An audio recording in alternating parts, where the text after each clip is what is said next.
Salut à tous les passionnés de crypto et bienvenue sur Crypto Savoir, votre meilleure chaîne d'information crypto.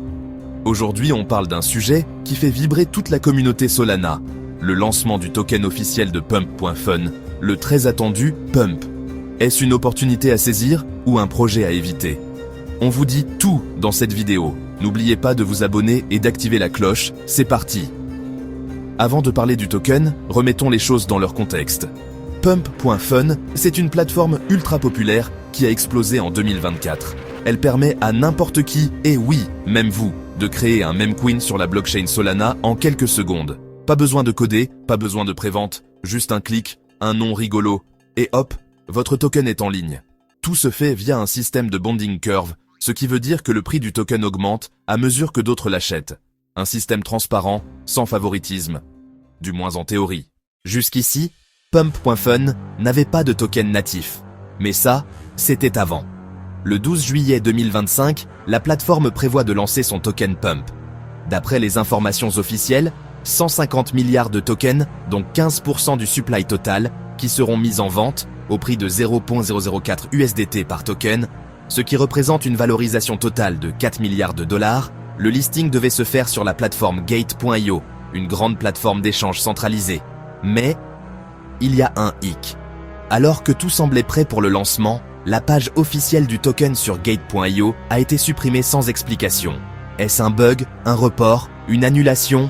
À ce jour, aucune annonce claire de Pump.Fun ni de Gate.io. La communauté est donc en attente, entre espoir et méfiance. Certains y voient un signe d'instabilité, d'autres pensent que cela fait partie d'une stratégie de teasing ou d'un ajustement réglementaire. Autre point important, la plateforme elle-même est en perte de vitesse. En janvier 2025, Pump.Fun dominait le secteur avec plus de 6 millions de tokens créés et des revenus explosifs dépassant les 7 millions de dollars par jour. Mais aujourd'hui, un concurrent majeur est arrivé. Let's Bank. Ce dernier attire plus de création de tokens que Pump.Fun. Jusqu'à 19 600 tokens par jour, contre 11 000 pour Pump.Fun. Et commence à générer plus de frais de transaction aussi. Et ce n'est pas tout. Un nouveau phénomène frappe Pump.Fun et Let's Bank. La création automatique de tokens par des bots ou des IA.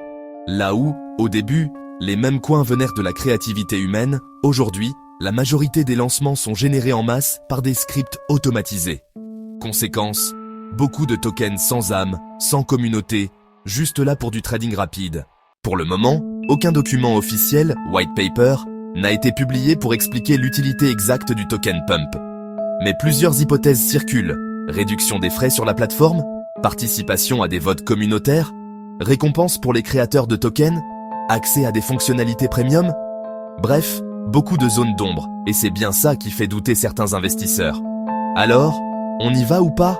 Les points positifs, Pump.Fun reste une marque forte sur Solana. Si le token Pump a une vraie utilité, son adoption pourrait exploser. Son modèle Fair Launch plaît encore à une partie de la communauté. Les points négatifs, vente retardée ou annulée, manque de communication claire, perte de vitesse face à la concurrence, aucun cas d'usage officiel connu pour Pump.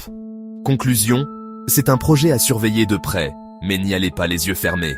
Faites vos propres recherches et ne mettez jamais plus que ce que vous pouvez vous permettre de perdre.